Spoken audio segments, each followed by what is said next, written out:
All right, where we left off, I am bringing some of my references in. Notice that all of my reference layers have that little black box in the corner of their layer window. That means they are smart objects. That means if I try to delete from them, it will not let me because they are not rasterized. So what is a smart object? What does not being rasterized mean? It means that it is simply showing me a preview of an external image resource, just like a website does. And I can't edit that external image resource from inside this program unless I save all those pixels into the program so that I can edit them. And that is what is called rasterizing. When do you need to rasterize? Well, when I bring something in and I need to find some chicken feet, right? So I'm going to go to Pixabay. And if you forget the name, it's often in the assignment and it's also always in our links, these external sites we use. And I'm going to go ahead and log in because I want the best quality feed I can get. And feet are the hardest thing to find for animals. And it's because even though there are tons of good pictures of animals, the feet are always the thing that's not the focal point. It's almost always the thing that's a little blurry. It's always the thing that's in grass or in mud or in dirt or in pebbles. So it's obscured. So it's hard to find good feet reference. And if I search for chicken feet, what will it give me? It will give me feet, and it will give me chicken, and it will give me cooked chicken feet. So that might not be the best way to go. Instead, if I search for a particular type of chicken, right, I have more chance of finding clear feet. Like these look really cool, and they're in a nice dynamic pose, but when I open in a new tab, you can see that most of it's obscured by grass. So that's upsetting. Or I can take this one, and I can see that's kind of clear. I'll download it. I'll get the biggest one because the feet are a pretty small aspect. And then I'll put it into it's from downloads, and I'll put it into my reference folders. Right? And then when I go to Photopea, and I bring it in, where's Photopea? Here it is. I don't need that chicken. It's a big image. I don't need that chicken. I just need the feet. Right now, it's a smart object. So how can I immediately size it to get a sense of what I want? Well, I can right-click and I can flip it horizontally because for my sketch, the feet are going to face this way. Right? This is for the back legs and hips. And I like the little kind of claws that are there. And I know I don't need it any bigger than that. So now, in order to get rid of the stuff I don't need, what am I going to do? I hit return to place it. And now I go to my lasso tool. And just like tearing away from a magazine, right? I'm going to rough cut around it. And then I'm going to hit Command J. Command J is the actual cutting.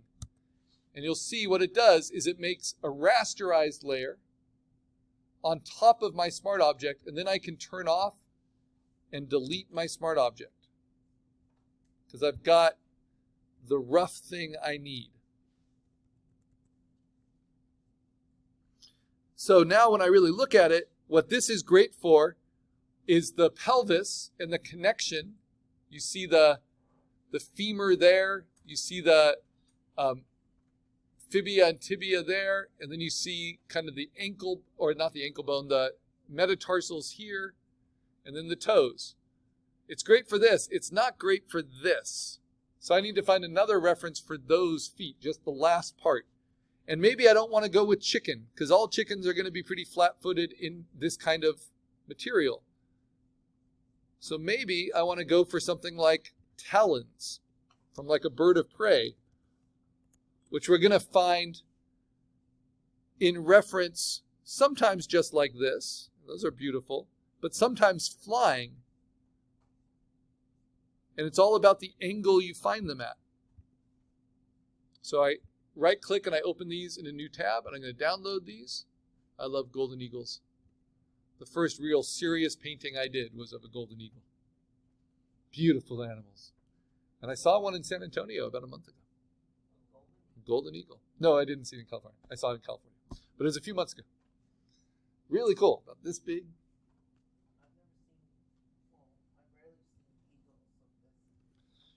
In San Antonio, you'll see caracas, which are really cool. They look like bald eagles, but they have red banded around there. They come from Mexico.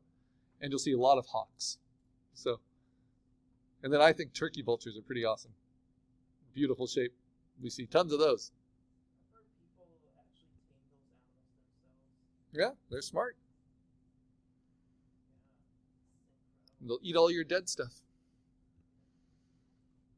And their vomit is disinfectant. So if you hate paying for Purell, just train your own pet vulture. Teach it to vomit on you. All right, here we go. So I downloaded those talons. So this is compositing, not for whole sections of the body, but just for little details you need. So you can often kind of build this way. So if I bring these talons on, these are hawk talons. Notice that a lot of that, it's got like the leather banding around it. I don't want to use that, but I just want to use those feet. Those are much better than the chicken. And I'm just going to immediately cut them out with a lot of overlap right from the Smart Object. They're a little dark, but I can fix that. Command J, duplicate it, get rid of the Smart Object, and then Option Command T to get that transform box back. Flip it horizontally so they're angled the right way. And then kind of combine those. This is why it's like building a car on a factory floor, by putting the other layer of the feet on top of it and then sizing them together. So if I know I'm not going to use this part of those feet, I can cut them out, but I still want overlap at the ankles. It's okay if the colors don't match. All of that can be fixed with direct adjustments. Whoops. Want to be erased from the right layer. There we go. And now I can size this one with Option Command T to make one foot match. Right? And these are fantasy creatures. You can be kind of goofy about it. And then I can actually use my lasso, grab this talon in the same layer, not duplicate it. Actually, I'm going to do something different than duplicate, which is just a little bit more efficient in this case. Right? And I'm going to do Command X. Now, Command X you may have used like Command C and Command V in other programs. Command X is what's called the cut shortcut. So if I do Command X, what does it do? It looks like it deletes it. But what it actually does is pastes it onto a new layer. So it's like duplicate with one difference. It's duplicate where it also deletes it from where you duplicated it from. So I separated one reference layer into two reference layers. Why? So that I can do this. So I can line up the feet individually with my reference. Now there's a lot of like seaming together that needs to work, but today's just about getting everything rough placed together. So I know I don't need any of this. I can delete that. And what am I most worried about? I'm worried about the silhouette. And now I've got those clean feet. And now I can work on both of these together. I can actually take all three of those layers that make that image up.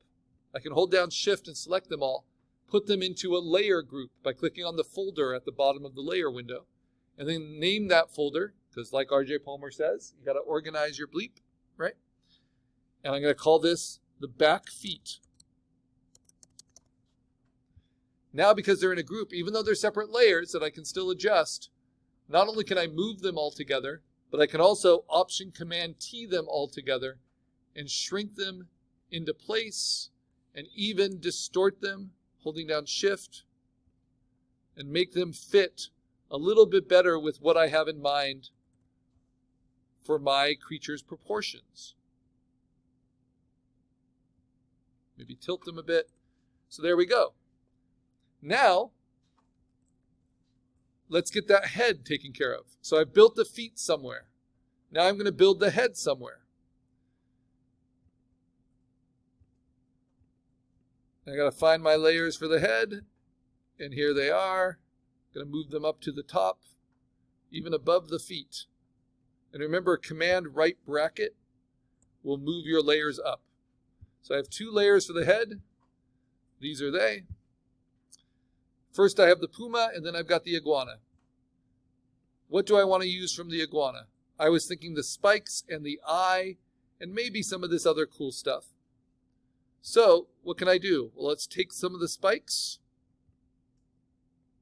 rough cut around it with the lasso, go all the way down through the eye, maybe even through the nostril and the horn.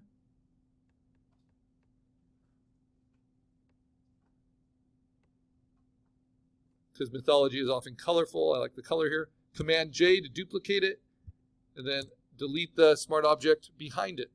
If I ever need it again, I have it. It's all in my reference materials. And I have other iguanas I can use. Now I can move that, and I can line up that eye, right? And I can do Option-Command-T, and I can mess with it. Remember warp from our early exercises. Incredibly powerful and helpful. So maybe I want the eye to look more like that. So now I'm going to isolate the eye.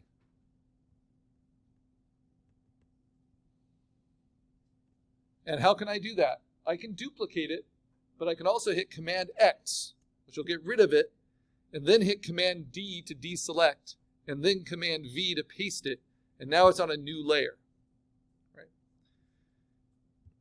And now with this eye, I can Option-Command-T, and I can really, really dial it in. So figure out exactly where I want it placed. Because this is a fantasy mythological jaguar.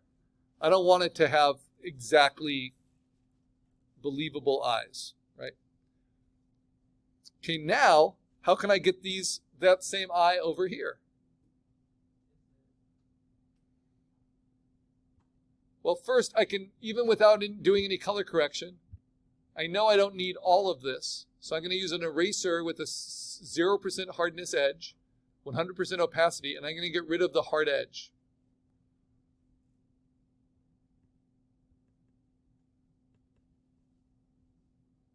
Okay.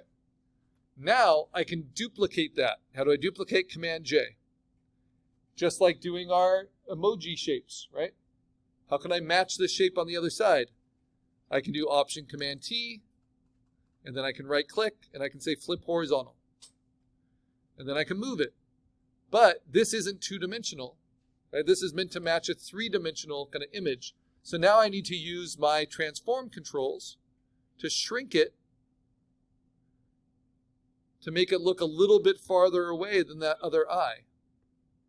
It's going to look so dopey. I love it. All right.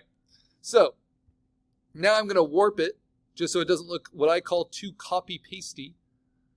And I'm going to flatten it out a little bit and push it around like cookie dough. And that's also going to help it look like he's not so cross-eyed.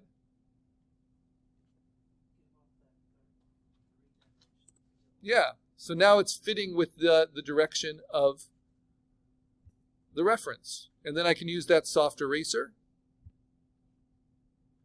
And I can blend it in a little bit. Get rid of this outside edge. Blend this in a little bit. Because I got rid of the hard edge, now I can go to a lower opacity with my eraser. Remember, you always get rid of the hard edge.